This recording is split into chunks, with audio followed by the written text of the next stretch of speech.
UMLA kanong krem ba Ardent mila bersama wara ay jing yang pat ba kaput kamigalya ba sam apok do ba mataksngi haba wanra ikani kamat uba Ardent loong baki pat ba basa kaput kontro ba tanya pangap awas jantis mausika langpi awas kasih kiju sya pendik ir si ir hagi brew na asam hakarap kar yang mat kejaka puta jongki labu undu tri gimat hak soka kentup bandai so jamin hamausika langpi ban kedau yak jaka ribawan taus nong thomai ban kijing tei badang syumi labu ru badai ban pentikna biang por yak jinglong trai hal kendau haki jaka bukham longs ir bat om dai ru ban sya ban tei thomai kat bompat Pynbeit yo put usa koi pat kong ba odawa bre ban penbiang pahara pura hala pangap bat dai ru ban buria yak jingjulo jangi marep mariang bat dai ban don ka jing petngor ke batista tegi bolsoka rengkat ki bol sinong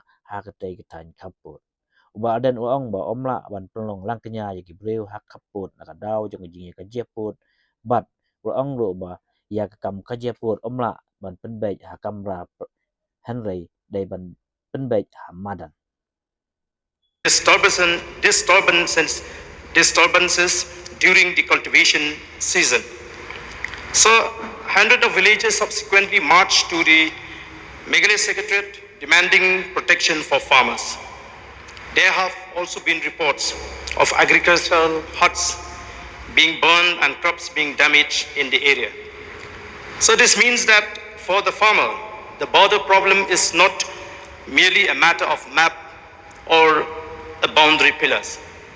It determines whether he can enter his field, sow his paddy, harvest his crop, and feed his family. In June 2026, Assam and Meghalaya government reached an interim understanding allowing cultivation in designated portions of Lapangap without the consent of the people of Lapangap.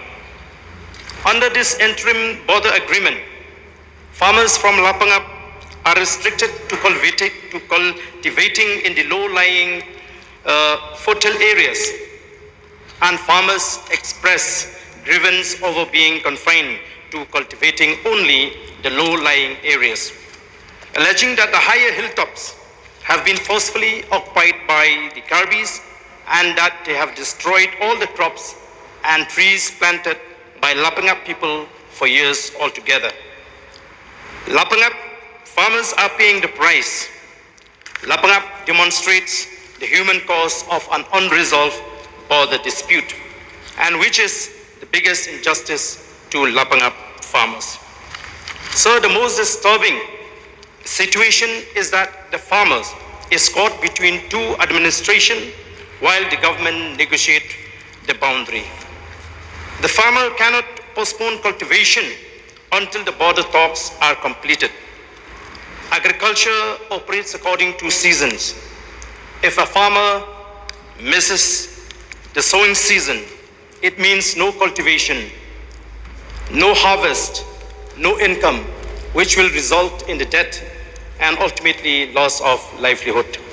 That is why border protection must include protection of agricultural areas. The June 2026 arrangement allowing designated cultivation, though it may appear to be useful as an interim measure, but it cannot become a substitute for a permanent solution. Another concern that I would like to raise is the concern over new settlements at Mausikar and Langpi areas. So it was reported that new settlement is going on in Mausikar and Langpi. The concern regarding new settlements in and around Mausikar and Langpi areas should be seriously and immediately addressed and ensure that no disputed or vulnerable border areas should be allowed to undergo an irreversible change in its settlement pattern while the boundary question remains unresolved. The government should urgently establish who are the existing residents and traditional land holders. When did new settlements come up? on whose land are the new houses or agricultural activities taking place, whether the occupants possess valid land documents or lawful rights of occupation, whether new roads, structure, cultivation or other permanent works are being undertaken, whether the concerned authorities have conducted a joint verification. So, settlement can become a territorial claim. Langpi is particularly sensitive because the dispute has existed for decades. The danger is that a settlement which begins as an apparently small habitation can eventually acquire roads, houses, cultivation, administrative facilities, and other infrastructures. Therefore, I feel that the government cannot wait until a settlement becomes permanent before taking any action. If the government knows that an area is disputed and vulnerable, why is it allowing the demographic and fiscal status quo on the ground to change before the boundary is finally settled? So, the people of Mausikar, Langpi, and Lapangap are not asking the government for charity. They are asking for protection of their land, their livelihood, and their rights to live peacefully in the areas where they and their ancestors have lived and cultivated.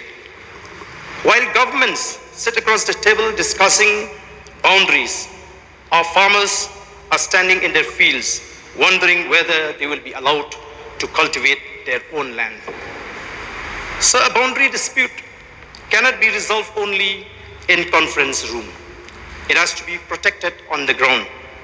If new settlements are allowed to come up unchecked, if agricultural land is gradually occupied, and if our farmers are prevented from cultivating their traditional fields, then the facts on the ground will change faster than the government can negotiate. So therefore, I have 6 demands before the government. Firstly, the government should immediately have conduct joint survey of Mausikar and Langpi to identify all new settlements and recent constructions. There has to be a time-bound verification of land ownership and occupation in the vulnerable border areas. Thirdly, no permanent construction or new settlement in disputed areas until the boundary issue is finally settled, subject to law and due process. Fourth, permanent security arrangement for Lapangap farmers during sowing and harvesting season.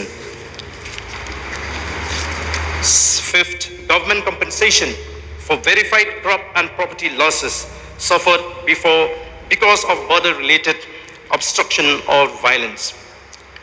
And a special border monitoring mechanism involving district administration, police, traditional institution, and local representative with regular reports to the government. So we cannot allow the people of Mausikar, Langpi, Lapangap to become collateral damage of an unresolved boundary dispute. Therefore, it is the duty of the government to protect the land, protect the farmer, and protect the people who live in the frontier, because protecting them is itself protecting Meghalaya's territory. With these few words, I wish you may see.